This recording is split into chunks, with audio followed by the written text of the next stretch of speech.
Un authentique serviteur de Dieu n'a pas besoin de plaire à qui que ce soit. Oui, c'est vrai. Il n'a pas besoin de plaire à qui que ce soit. Et maintenant, est-ce la faveur des hommes que je désire ou celle de Dieu? Est-ce que je cherche à plaire aux hommes? Si je plaisais encore aux hommes, je ne serais pas serviteur de Machia. Là, c'est Galates chapitre 4, verset 16. Maintenant, je vous pose une question. Combien de prédicateurs cherchent à plaire aux hommes, surtout même à plaire aux femmes de leurs assemblées? Ah oui, c'est vrai. Moi, des fois, je passe dans certains milieux, vous voyez les femmes, le regard qu'elles ont sur moi. Exactement comme Jézabel vis-à-vis d'Élie le prophète. Et comme je vous l'ai déjà dit, il y a des choses que je n'ai pas dans ma vie, je n'ai ni honte ni peur. Amen. Et nous sommes venus en Côte d'Ivoire, c'est pour soutenir la cause juste. Amen. Je ne suis pas un homme d'affaires. Je n'étais pas de passage ici. Moi, je suis venu en tant que missionnaire, serviteur de Dieu. J'ai fait mon travail, prêcher la vérité et laisser à chacun la liberté de croire ou de ne pas croire. Mais plaire à un homme, ça, ce n'est pas ma nature. Si vous voulez que les hommes vous plaisent, allez là où les gens cherchent à plaire aux hommes. Les 400 prophètes du temps d'Élie plaisaient et à Akab et à la femme d'Akab. Mais ils ont fini comment?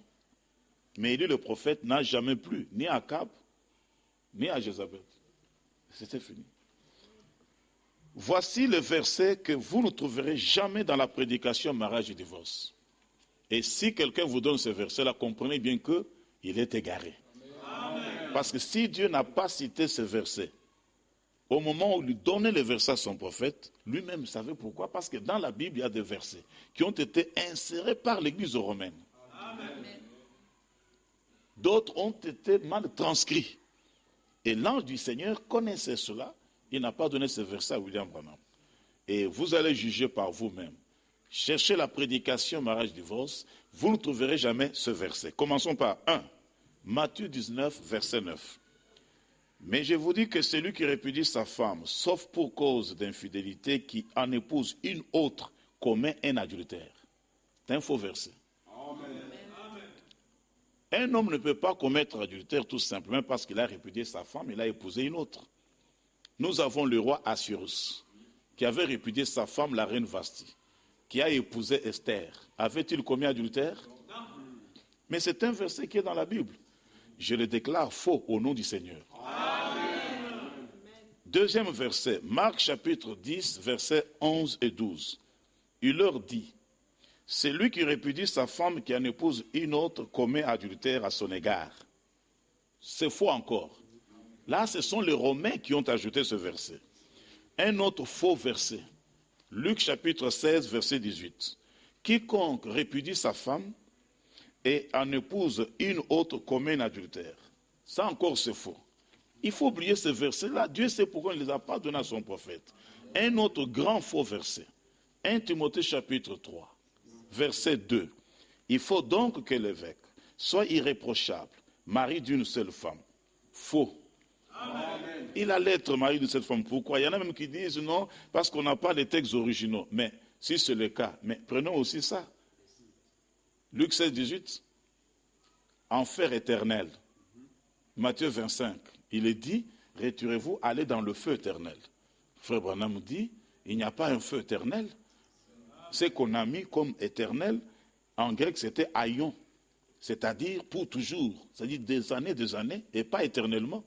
Je n'ai pas besoin d'aller prendre les textes originaux avant de croire ça. Quand c'est expliqué, je comprends que c'est ça. Donc voilà le verset qui ont été ajoutés. Et Dieu merci, vous ne trouverez jamais 1 Timothée chapitre 3 verset 2 dans la prédication mariage et divorce. Il faut sonder les Écritures. Il ne faut pas accepter n'importe quoi. Ici, dans notre assemblée, nous avions un groupe qui voulait convaincre les gens avec ça. Nous les avons frappés avec la parole. Ils ont demandé pardon ici à l'assemblée. Je leur ai dit, d'où est-ce que vous avez eu ce faux enseignement de 1 Timothée chapitre 3, verset 2. Ils ont demandé pardon devant l'assemblée. Nous avons les enregistrements. La vraie version dit que l'évêque devrait être marié. Il ne doit pas être célibataire. 1 Timothée chapitre 3 verset 12. Les diacres doivent être maris d'une seule femme. Là, c'est faux encore. C'est faux encore. Pourquoi il devait avoir une seule femme? Pour quelle raison? Mais pourquoi Dieu n'a pas donné ce verset au prophète William Marion Branham? Tite chapitre 1 verset 6. S'il s'y trouve quelque homme irréprochable, mari d'une seule femme. Tout ça, tous ces versets, allez vérifier. Je défie les Américains, je défie les Canadiens, je défie les Africains, je défie les Ivoiriens. S'il y a un prédicateur en Côte d'Ivoire qui se réfère à ce verset pour montrer que le diacre, les évêques ne peuvent être mariés qu'avec une seule femme, je le défie de me montrer ça dans la prédication mariage et divorce. On ne doit pas souiller les enfants de Dieu avec des viandes sacrifiées aux idoles. Mais ça, c'est Pergame, vraiment, c'est Pergame. C'est Pergame. Un évêque, c'est un dirigeant. Dans la version du Semeur, il est dit, le dirigeant doit être marié. Vous allez me dire que David n'était pas dirigeant. Aujourd'hui, tu as 50 personnes, tu diriges. Mais Daoud avait toute une nation. Salomon avait toute une nation. Un véritable croyant de la parole originale ne croira jamais à quelque chose qui a été ajouté au cours des âges, mais retournera simplement à la doctrine originale apostolique. Car vous avez été édifiés sur le fondement des apôtres et des prophètes, Yeshua Hamash lui-même étant la pierre angulaire. Éphésiens chapitre 2, verset 20.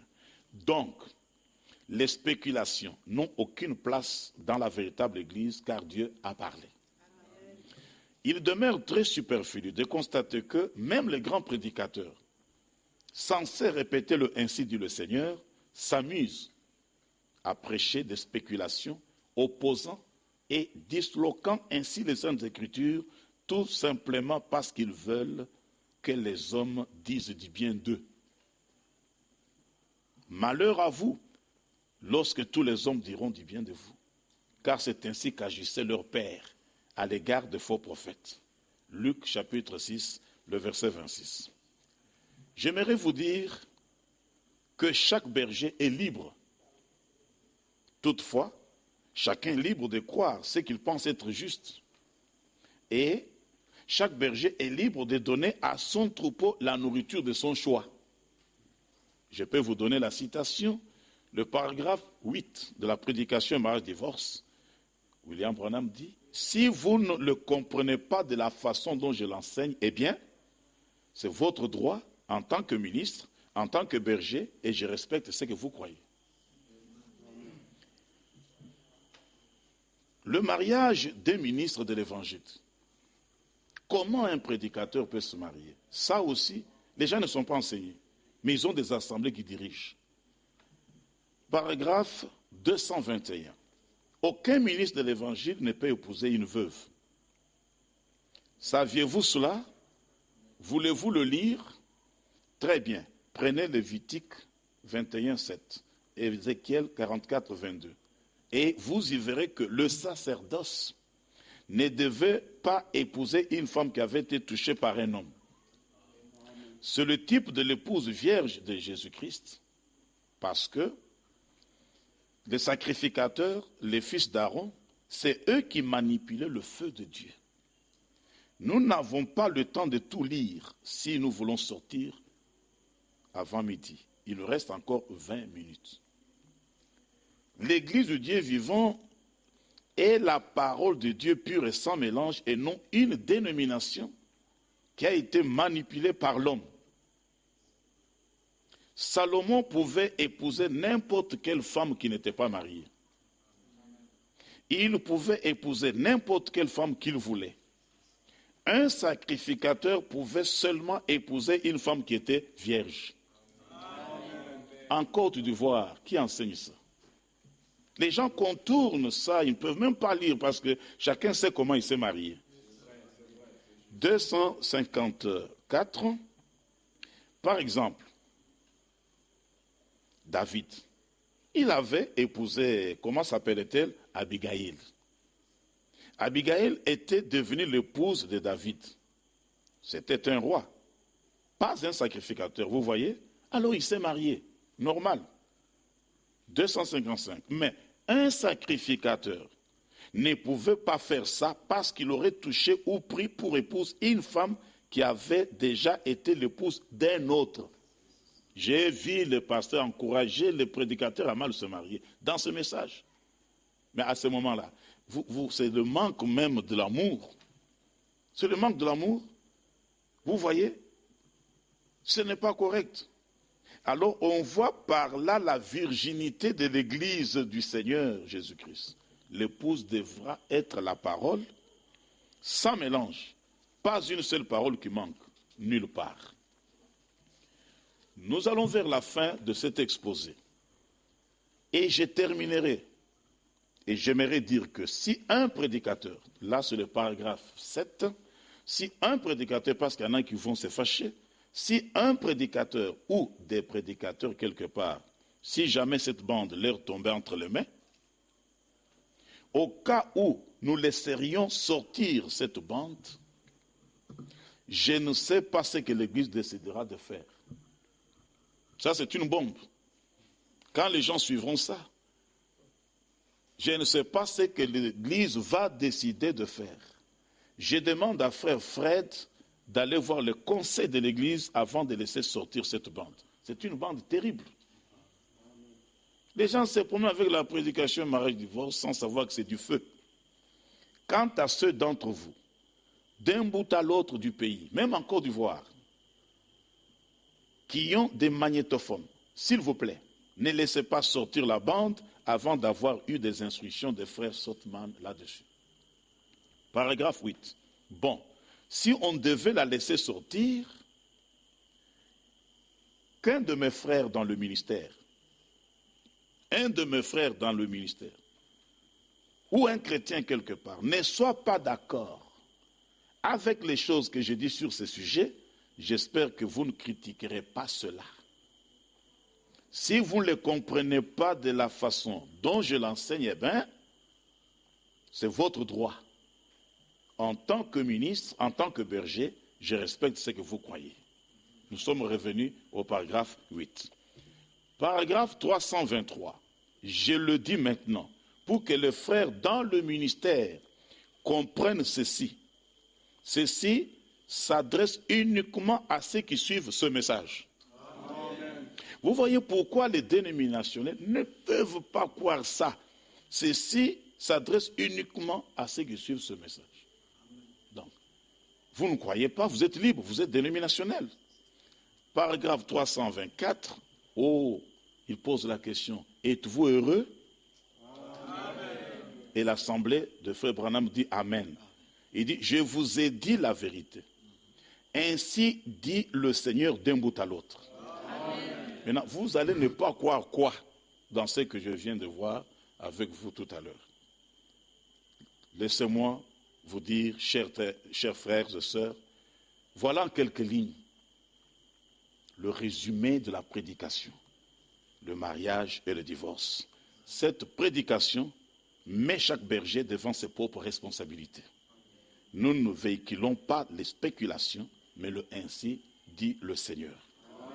Puisse alors le Saint-Esprit qui a inspiré les Saintes Écritures et son serviteur aider chacun de vous. Shalom.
avec ta parole. Toutes tes promesses de bénédiction, de guérison sont pour moi un acquis. Car je prie tout par Jésus qui me fortifie.